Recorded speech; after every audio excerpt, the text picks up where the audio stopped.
Hello everyone, ఈరోజు అయితే మనం మన కార్ వాష్ చేయడానికి వచ్చేసాం. ఇక్కడికి రాగానే మనకి ఏం టైప్ ఆఫ్ వాష్ కావాలి సెలెక్ట్ చేసుకొని పే చేసేసి రిసీప్ట్ తీసుకొని వెళ్ళి లైన్లో జాయిన్ అవ్వాలి. అదిగో చూసారుగా, అక్కడ రైట్ సైడ్లో టన్నల్లోకి కార్స్ అన్నీ 1 by 1 వెళ్తున్నాయి.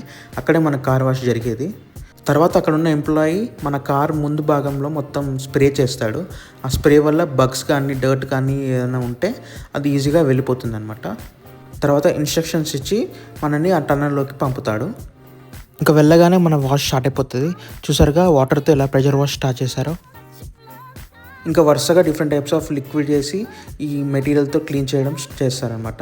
ఈ మెటీరియల్ ఏం లేదండి, జస్ట్ క్లాత్ని వాడు ఇలా పీసెస్ లాగా కట్ చేసి ఫాస్ట్గా రొటేట్ చేస్తారు. సో అది మన కార్ని క్లీన్ చేస్తుంది అనమాట. అలా కింది నుంచి కూడా క్లీన్ చేస్తారు. మొత్తం సైడ్ నుంచి పైనుంచి రకరకాల లిక్విడ్స్తో క్లీన్ చేస్తారు. ఫస్ట్ టైం ఇక్కడికి వచ్చినప్పుడు అయితే నాకు ఇది ఒక విద్యలాగా అనిపించింది. ఎందుకంటే ఇండియాలో నేను ఇలాంటిది ఎక్కడా చూడలేదు. ఇంకా ఫైనల్గా ఇక్కడ వాటర్తో క్లీన్ చేస్తారు. చేశాక వెంటనే బ్లోవర్స్ ఉంటాయి. ఆ బ్లోవర్స్ తోటి మొత్తం వాటర్ అంతా డ్రై చేస్తారు. కంప్లీట్గా డ్రై అవ్వదు, కాకపోతే మనం బయటకు వెళ్ళొచ్చు అనమాట. బయటకు వచ్చిన తర్వాత అక్కడ ఒక పర్సన్ నుండి నీట్గా డ్రై చేస్తాడనమాట. మనం వెళ్ళిపోవచ్చు ఇక్కడి నుంచి ఇంటికి. చూసారా, జస్ట్ 5 minute ఆటోమేటిక్ వాష్ తర్వాత కార్ ఎలా తలతల మెరిసిపోతుందో. ఇంకా ఇక్కడ రెడ్ కలర్ పైప్స్ ఉన్నారు చూసారా, వాటితోటి మన కార్ ఇంటీరియర్ మొత్తం వ్యాక్యూమ్ చేసుకోవచ్చు. ఈ వీడియో ఇప్పుడే లెంత్ ఎక్కువైపోయింది. పార్ట్ 2లో ఇంటీరియర్ వ్యాక్యూమ్ ఎలా చేసామో చూపిస్తాము.